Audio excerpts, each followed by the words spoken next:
Hey folks, welcome to Top 3 in Cybersecurity, a bite-sized view of 3 of the most important news stories in cybersecurity this week. Now let's jump in.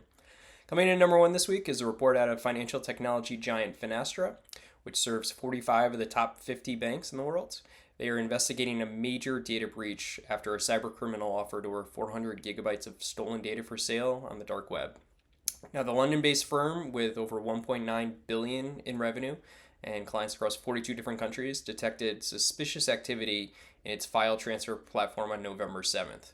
By the next day, a threat actor known as Abyss Zero advertised the data on a cybercrime forum, claiming to include files from prominent banking clients. Now, Finastra is assuring customers that their operations were unaffected, but confirmed that some customer data was exfiltrated. Now, the breach appears to have stemmed from compromised credentials, and while that investigation continues, Finastra has transitioned to a secure file sharing platform and is assessing which clients were affected. Now, this is Finastra's second major incident. A ransomware attack disrupted operations back in 2020, though no ransom was paid and they were able to recover from that. But this breach highlights ongoing challenges in managing identities and how frequently a single compromised account can have disastrous consequences. Now, coming in at number 2 this week is a follow-up to last week's report of a zero-day vulnerability in Palo Alto Firewalls. This week, the attackers have compromised more than 2,000 of those same Palo Alto firewalls by exploiting the recently announced zero-day vulnerabilities in the management interface. Now, although Palo Alto has initially advised customers on enumerate the secure firewalls, it doesn't seem to have been taken that seriously or acted quickly. Because attacks have escalated and we're seeing broad evidence of malware deployment and command execution on these firewalls. And that functional exploit is roaming around pretty wildly with those chaining together those two flaws.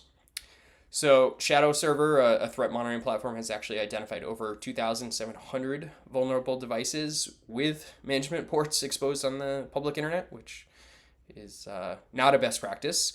And the CISA has added this vulnerabilities to its known exploit list and set a December 9th deadline for federal agencies to patch these systems. So Palo Alto is doubling down on patch the systems, lock down your management interfaces. Those should not be exposed to the public internet. And, folks, really secure this. This is important. All right, coming in at number 3, a cyber attack in a French hospital has compromised the health records of 750,000 patients after a hacker breached its MetaBoard electronic patient record system. The hacker, using the alias NEARS, claims to have targeted multiple healthcare facilities in France, accessing records of 1.5 million people. The Software Medical Group, which provides MetaBoard, confirmed the breach, but they're claiming it is related to stolen credentials from a privileged account, not a flaw in their software. The stolen data does include very sensitive information such as name, date of birth, address, medical history, and prescriptions. And the attacker has offered access to patient data in hospital systems for sale, claiming control actively still over several hospitals. So while no buyers have been reported, experts warn that this data could be leaked and posing significant risks of phishing and fraud and other possible attacks related to this data.